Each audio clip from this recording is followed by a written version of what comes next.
it and to return to the table of dialogue.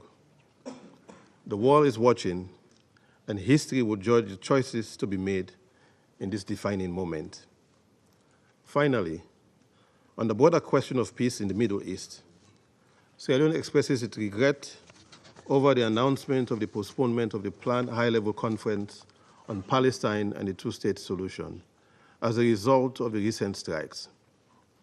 We hope that the conference will be reconvened at the earliest opportunity and as a crucial step towards advancing a just and lasting peace. I thank you. I thank the representative of Sierra Leone for his statement, and I give the floor now to the representative of China. President, thank you for convening this emergency open meeting and for the briefings by Director General Grossi and Under-Secretary General Danon. Early this morning, Israel launched large-scale attacks on multiple targets in Iran, causing damage to Iran's nuclear facilities and casualties. The Israeli side said that Israeli military operations would last for several days. China condemns Israel's actions that violate Iran's sovereignty, security, and territorial integrity, opposes the intensification of tensions and expansion of conflicts, and is deeply concerned about the potential grave consequences of Israeli operations. The abrupt heating up of the region serves no one's interest. We urge Israel to immediately cease all military adventurism, avoid further escalating tensions, and call on all relevant parties to abide by the UN Charter and international law, resolve disputes through political and diplomatic means, and jointly maintain regional peace and stability. China is seriously concerned about the negative impact of the current developments on the diplomatic negotiations on Iranian nuclear issue. China has always been committed to peacefully resolving the Iranian nuclear issue through dialogue and negotiation. We oppose the use of force and illegal unilateral sanctions and oppose armed attacks on peaceful nuclear facilities. As an NPT signatory, Iran's right to the peaceful uses of nuclear energy should be fully respected. President, for some time now, conflicts in the Middle East have dragged on, and the regional situation has remained highly tense.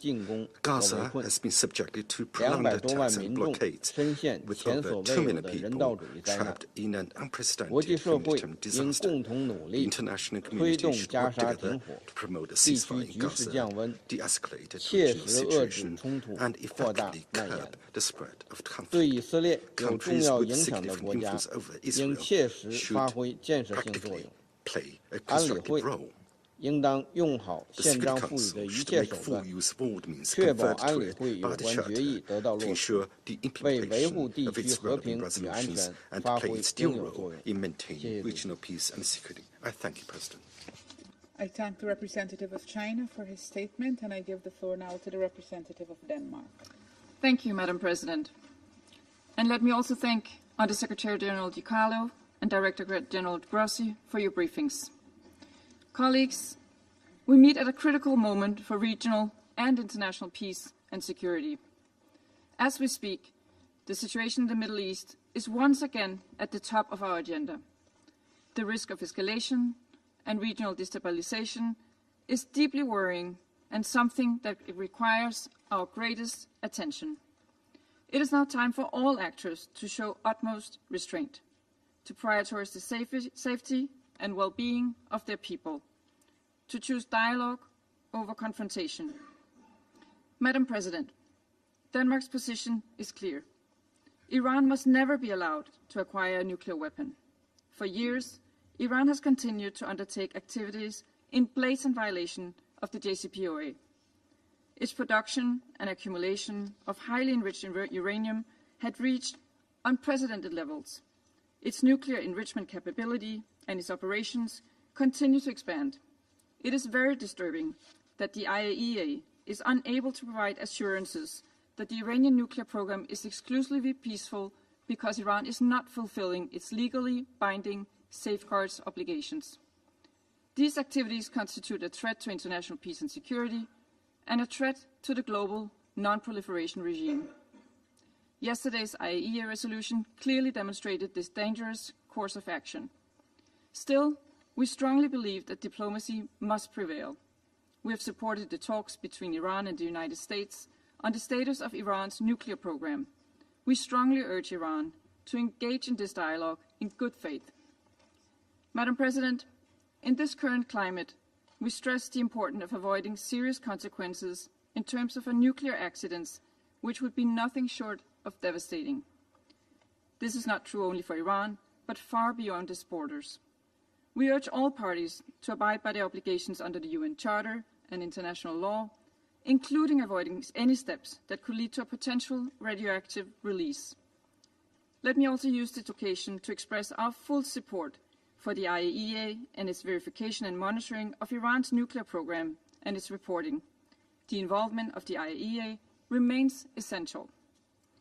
Madam President, in closing, let me reiterate the urgency of de-escalation at this moment.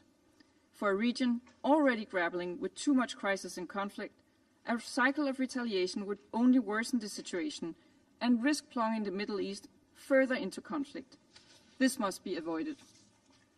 We call for a recommitment to diplomacy over discord, for the courage to reduce tensions, to step back from this dangerous brink. Denmark stands ready to support any and all efforts to this end, to find a lasting solution to the Iranian nuclear issue through a negotiated political solution. I thank you. I thank the representative of Denmark for her statement, and I now give the floor to the representative of Greece. Thank you, Madam President. I thank Under-Secretary General DiCarlo and Director General Grossi for the informative and timely briefings. Madam President, the situation in Iran and the Middle East is still unfolding.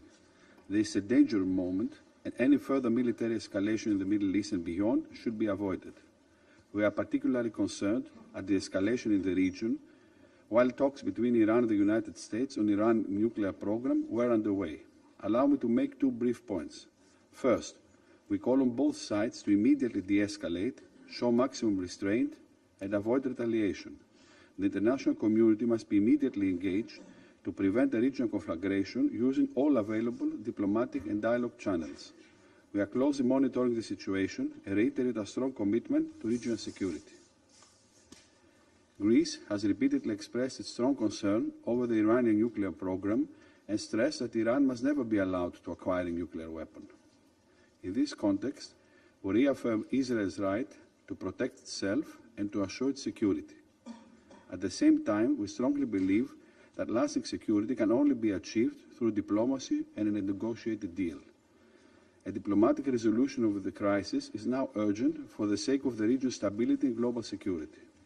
We stand ready to support, both bilaterally and through international organizations, all diplomatic efforts and prioritize a return to talks on Iran's nuclear program held by the United States. Second, we reiterate the need to respect international law and international humanitarian law. It is essential to uphold the UN Charter as regards the use of force, as well as the integrity of the global non-proliferation regime. We recall the obligation of UN member states to act in accordance with the UN Charter and international law. It is also of the utmost importance to ensure that civilians do not find themselves in the crossfire, especially given the nuclear aspect of the evolving crisis. As our foreign minister has recently stated in this chamber, and I quote, "The protection of civilians is not optional. It is a legal obligation under international humanitarian law and a moral imperative we cannot afford to neglect." We call upon all parties to respect international humanitarian law in all circumstances, and we call upon all member states to use their influence to ensure all parties respect for it, unquote. Madam President, in closing, let me repeat in the strongest possible terms that now more than ever, a diplomatic resolution is the only option. It is our only hope for peace and security in the region and beyond. I thank you. I thank the representative of Greece for his statement, and I give the floor now to the representative of Pakistan. Thank you, Madam President. We would like to also join colleagues in thanking Director General Grossi and Under Secretary General DiCarlo for their briefings. Madam President, Pakistan strongly condemns unjustified and illegitimate aggression by Israel against the Islamic Republic of Iran. Pakistan stands in resolute solidarity with the brotherly people of Iran. We offer our sympathies and condolences on the loss of life and damages due to these heinous attacks.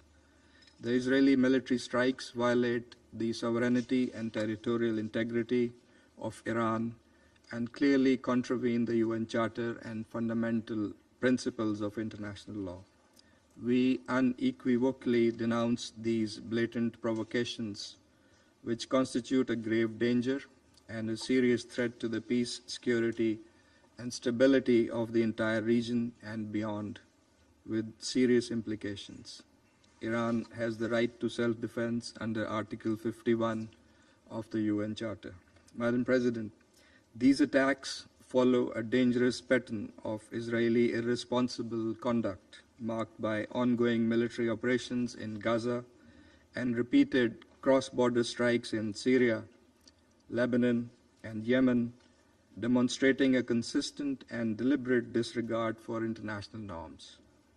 Israel's actions in the Middle East reflect a continuing pattern of unilateral militarism in flagrant violation of Article 2.4 of the UN Charter and represent acts of aggression as defined under General Assembly Resolution 3314 of 1974. Israel's serial breaches of sovereignty normalize impunity, erode the authority of the United Nations, and gravely undermine the international order. Such blatant aggression and contempt for international law has already had devastating consequences. In Gaza, tens of thousands of civilians have been killed as a result of Israeli military onslaught, and a humanitarian catastrophe has unfolded under an illegal blockade that has in fact been there for over 15 years. In Syria, Yemen, and Lebanon, Israeli airstrikes have repeatedly targeted sovereign territory, undermining regional stability and exacerbating tensions. The fact that these attacks against Iran have happened in the middle of a negotiations process aimed at finding a peaceful diplomatic solution to the Iranian nuclear issue makes it all the more morally repugnant and against international norms.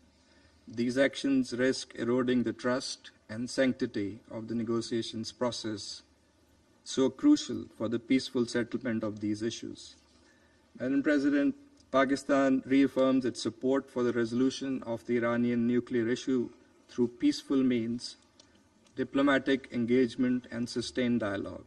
The JCPOA was an outcome of painstaking and arduous yet constructive negotiations. It charted a roadmap to comprehensively address the concerns of the parties involved by clearly defining their relevant obligations and responsibilities.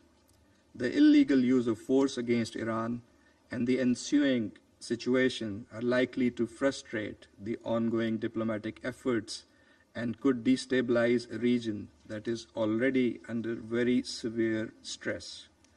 The ongoing diplomatic contacts to reach a negotiated deal and other endeavors to promote regional peace and security must not be allowed to be appended.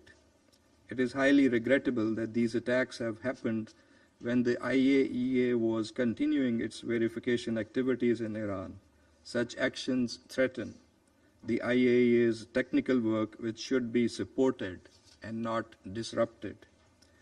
Israel has violated international law, IAEA statute, and several IAEA resolutions by attacking the IAEA safeguarded facilities. In addition to serious violation of international law, these attacks risk setting a dangerous negative precedent and pose a grave threat to safety of populations in the region and around the globe. Pakistan, as an immediate neighbor of Iran, is therefore seriously concerned. Security Council Resolution 487 strongly affirmed such attacks as a clear violation of the UN Charter, the norms of international conduct, and a serious threat to the entire IAEA safeguard regime. We call on all parties, Madam President, to fulfill their respective obligations and responsibilities and avoid escalation. Even in these testing times, diplomatic engagement and dialogue must be prioritized.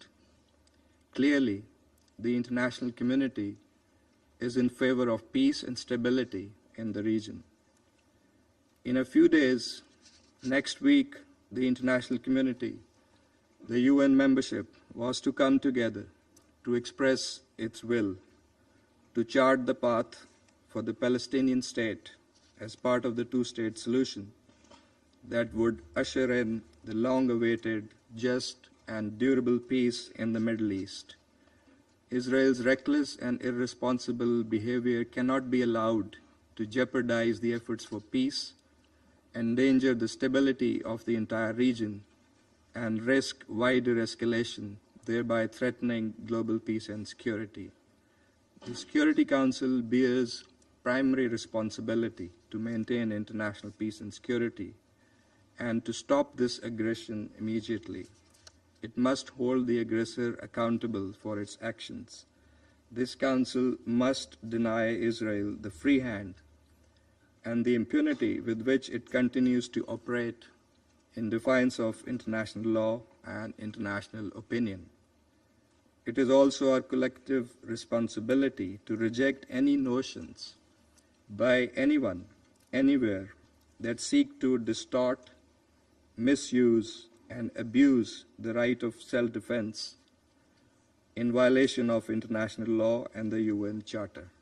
Finally, this Council must collectively muster the courage to take positions and adopt decisions that are in full conformity with the Charter of the United Nations.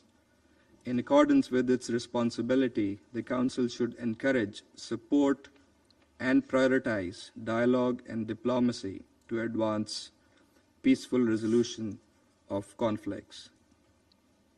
That is the only viable path forward, as many around the table have also echoed in their comments. I thank you, Madam President. I thank the representative of Pakistan for his statement, and I now give the floor to the representative of the United Kingdom. Thank you, President. And I'd like to start by thanking USG DiCarlo and Director General Grossi for their briefings. President, the Security Council meets today at a dangerous moment. We are deeply concerned by Israel's strikes on sites in Iran, as well as the Iranian military action we've already seen in response. There is a clear risk that this crisis escalates, with serious implications for peace and security across the region and beyond. This is in no one's interests. Colleagues, our first priority must be to prevent further escalation in the Middle East. We urge all parties to urgently step back, show restraint, and reduce tensions. The UK did not participate in this action. And let me say clearly and unequivocally that Russia's claim that British sovereign bases on the island of Cyprus were in any way involved is nonsense. It is deeply irresponsible at moments like this for Russia to be spreading disinformation. We firmly support any diplomatic efforts to return to stability. Today, we have spoken to Israel at the highest levels, and our Foreign Secretary has also spoken to Iranian Foreign Minister Araghchi. We have urged both sides to show restraint and de-escalate tensions. We continue to engage partners across the region to ensure we are collectively doing our utmost to push for a peaceful outcome. The UK, in partnership with the E3, has always championed a diplomatic solution to address Iran's nuclear escalation, which has no credible civilian justification. We will not be deterred from this. As my Prime Minister said today, we have long held concerns about Iran's nuclear program, as documented by the IAEA. Israel also needs to protect its people and security. It is therefore in the interests of all actors to stop military confrontation and pursue a negotiated solution.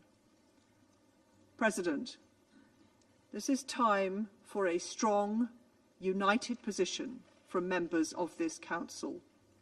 We must take urgent action to de-escalate and provide an opportunity for a return to diplomacy. I thank you. I thank the representative of the United Kingdom for her statement, and I give the floor now to the representative of Slovenia. Thank you, Madam President.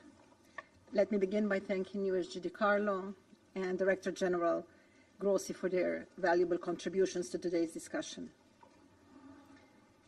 Madam President, Slovenia is deeply concerned with the overnight and today's developments that threaten to destabilize an already very fragile state of affairs in the Middle East. We express our deepest concern with the Israeli strikes on Iran and Iran's response. We condemn any military escalation in the region. Madam President, Israeli attacks on nuclear installations in Iran come at a particularly volatile time. While talks between Iran and the United States on the status of Iran's nuclear program are underway. As both my President and the Prime Minister have said, these negotiations have sparkled a glimmer of hope to reach a deal that would be of substantial importance not only for the region, but for the whole international community. Slovenia remains concerned with the size and unclear nature of Iran's nuclear program. We have zero tolerance for proliferation of nuclear weapons. Moreover, our concerns are deeper by the fact that the IAEA still cannot confirm the exclusively peaceful nature of Iran's nuclear program.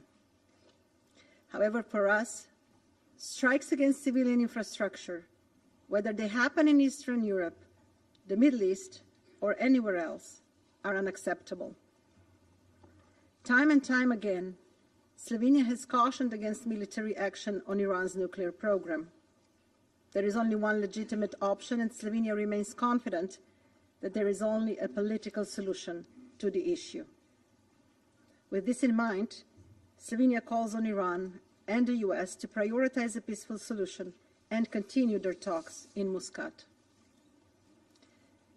Madam President, lasting and robust security is built upon diplomacy, not military action. I join the Secretary General's call on both sides to show maximum restraint. Watching footage from the ground, it is clear the time to de-escalate is now, immediately.